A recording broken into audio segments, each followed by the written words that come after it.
কি একটা টিম ভারত! অভিষেক শর্মা এবং বরুণ চক্রবর্তীর মোটা দাগে কন্ট্রিবিউশন ছাড়াই টি-20 বিশ্বকাপের ফাইনালে তারা চলে এলো। এই ওয়ার্ল্ড কাপ শুরু হওয়ার আগে যদি জিজ্ঞেস করা হতো যে বিশ্বকাপ জয়, তখনও তো ভারত ফেভারিট ছিল, রেড হট ফেভারিটই ছিল। ওয়ার্ল্ড কাপ ফাইনালে এখন তারা পৌঁছে গেছে নিউজিল্যান্ডের বিপক্ষে যেমন ফেভারিট, ওয়ার্ল্ড কাপ শুরু হওয়ার আগেও তাই ছিল, শিরোপা জয়ের জন্য। তখন যদি এই প্রশ্নটা করা হতো, করা হয়েছে নানান জনের কাছে, আমরা আড্ডাতেও আলোচনা করেছি, বিশেষজ্ঞরা আলোচনা করেছেন, আমরা টিভি পর্দায় দেখেছি, মোবাইলে দেখেছি যে এই ওয়ার্ল্ড কাপে ভারতের এক্স ফ্যাক্টর কারা হতে যাচ্ছেন। সেই ক্ষেত্রে 70%, 100 জনের মধ্যে 70 জন, 80 জন, আমার মনে হয় 85 জনও হতে পারেন, তারা বলেছেন যে ব্যাটিংয়ে অভিষেক শর্মা, বোলিংয়ে বরুণ চক্রবর্তী, এই দুইজনে হতে পারেন ভারতের এক্স ফ্যাক্টর। এখন এক্স ফ্যাক্টর কথাটাতে আমরা নানান সময় একটু বিভ্রান্ত হই, আমাদের মনে হয় যে না, ছোট্ট একটা ক্যামিও নক, কিংবা ধরেন বোলিংয়ে এসে একটা উইকেট নিয়ে নিল, একটা ব্রেক থ্রু দিল, সেইটা হচ্ছে গিয়ে এক্স ফ্যাক্টর। বিষয়টা এই অভিষেক শর্মা, বরুণ চক্রবর্তী সেই পর্যায়ে রাখেননি। টি-20 ফরম্যাটে ওয়ার্ল্ড র্যাঙ্কিংয়ে আইসিসির 1 নম্বর ব্যাটসম্যান অভিষেক শর্মা, 1 নম্বর বোলার বরুণ চক্রবর্তী। ফলে তাদের এক্স ফ্যাক্টরটা আসলে হচ্ছে গিয়ে এ টু জেড ফ্যাক্টরের মধ্যেই পড়ে যায়। এবং ইন্টারেস্টিংলি সেই অভিষেক শর্মা এবং বরুণ চক্রবর্তীর মোটামুটি পারফরমেন্স ছাড়াই ভারত ফাইনালে চলে আসলো। ভারতের যে স্কোয়াডের ডেপথ কতটা, তাদের শক্তির জায়গা কতটা, সেইটা ভালো করে বোঝাচ্ছে। এবং একই সঙ্গে ওই প্রশ্নটাও সামনে নিয়ে আসছে, স্কোয়াডের ডেপথ যদি এতটাই হয়, তাদের কন্ট্রিবিউশন ছাড়াই যদি মোটামুটি ফাইনালে চলে আসতে পারে ভারত, তাহলে ফাইনালে একাদশে কি এই অভিষেক শর্মা, বরুণ চক্রবর্তীকে দরকার রয়েছে, নাকি ভারত এই জায়গায় চেঞ্জ করবে? দুইজনকেই চেঞ্জ করবে, নাকি কোনো একজনকে, নাকি দুইজনকেই একাদশে রেখে দেবে নিউজিল্যান্ডের বিপক্ষে রোববার আহমেদাবাদের এই ফাইনালটাতে? সবকিছু মিলেই এই আলোচনাটা করছি।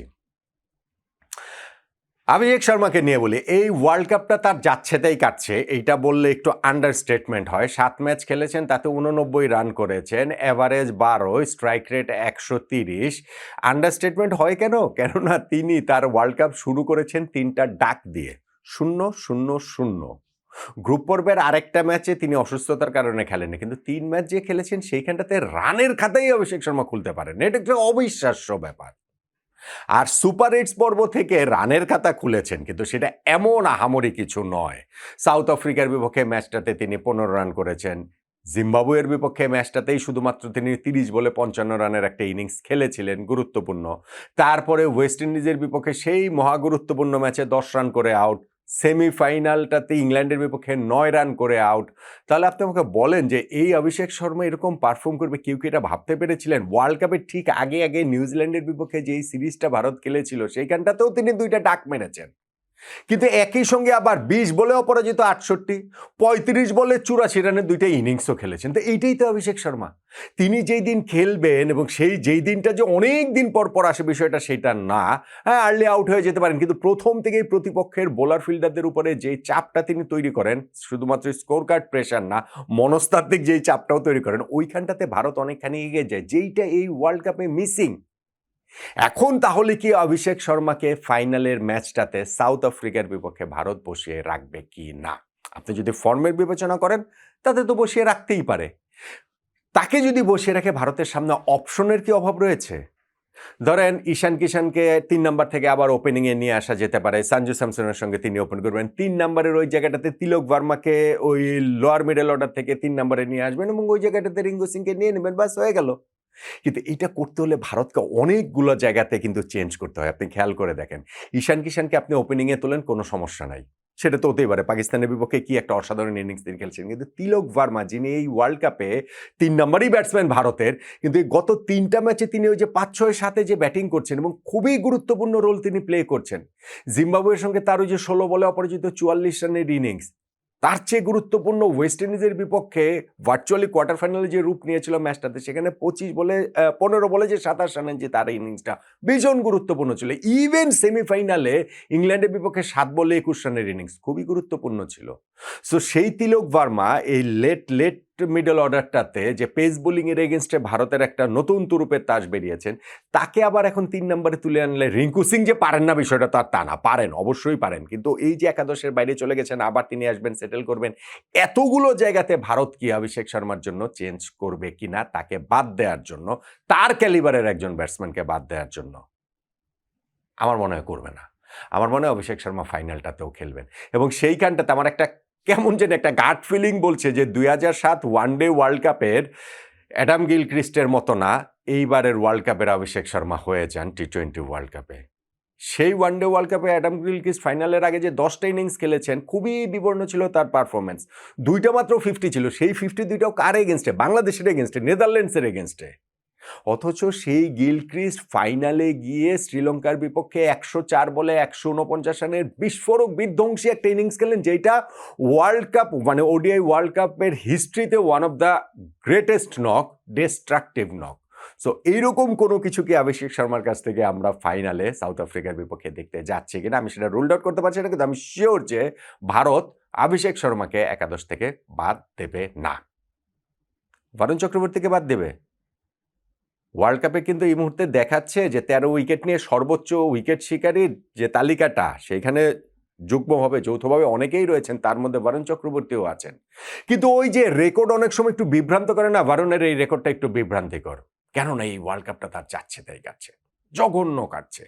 ওই যে ১৩ উইকেট পেয়েছেন, সেখানটাতে ওই যে গ্রুপ পর্বে নামিবিয়ার বিপক্ষে তার উইকেট, ওই যে পাকিস্তানের বিপক্ষে অবশ্য ভালো বোলিং করেছেন, কিন্তু আপনি যখন এই টুর্নামেন্টটার বিজনেস এন্ডে আসবেন, যখন আপনি এই সুপার এইটস থেকে শুরু করবেন, তাতে কিন্তু ভারুণের পারফরমেন্স ভাই খুবই জঘন্য।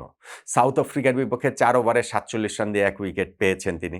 জিম্বাবুয়ের বিপক্ষে ৪ ওভারে ৩৫ রানে ১ উইকেট। ওয়েস্ট ইন্ডিজের বিপক্ষে ৪ ওভারে ৪০ রানে ১ উইকেট এবং সেমিফাইনালে লাস্ট ম্যাচটাতে ইংল্যান্ডের বিপক্ষে ৪ ওভার ৬৪ রান দিয়ে তিনি একটা উইকেট পেয়েছেন। এই যে ৪টা ম্যাচ, এই ৪টা ম্যাচে তার ওভার প্রতি রান দিয়েছেন ইকোনমি হচ্ছে গিয়ে 11.6। এই সময়টাতে তার অ্যাভারেজ হচ্ছে 46.5, অর্থাৎ ওভার প্রতি ১১.৫ রানের বেশি তিনি দিচ্ছেন। প্রতিটা উইকেট নিতে 46.৫ রান খরচ করছেন এবং ৪ ওভারের স্পেলে একটা করেই উইকেট নিতে পারছেন, অর্থাৎ প্রতি ২৪ বলে একটা করে উইকেট তিনি পাচ্ছেন। সো এই বরুণ চক্রবর্তীকে কি ভারত ফাইনালে খেলাবে? ভারতের সামনে এইখানটাতে কিন্তু অপশন রয়েছে। এবং ভারুণের যেটা আমি বলছিলাম যে শুধু এই ওয়ার্ল্ড কাপে তার স্ট্রাগল সেটা না, আমি একটা রিপোর্ট দেখছিলাম যে গত ৪ মাসে এই অস্ট্রেলিয়ার বিপক্ষে সিরিজ থেকে শুরু করলে বরুণ চক্রবর্তীর ক্যারিয়ারে টি-20 ফরম্যাটে সবচেয়ে এক্সপেন্সিভ যে ১১টা বোলিং স্পেল, তার মধ্যে ৮টাই এসেছে গত ৪ মাসে।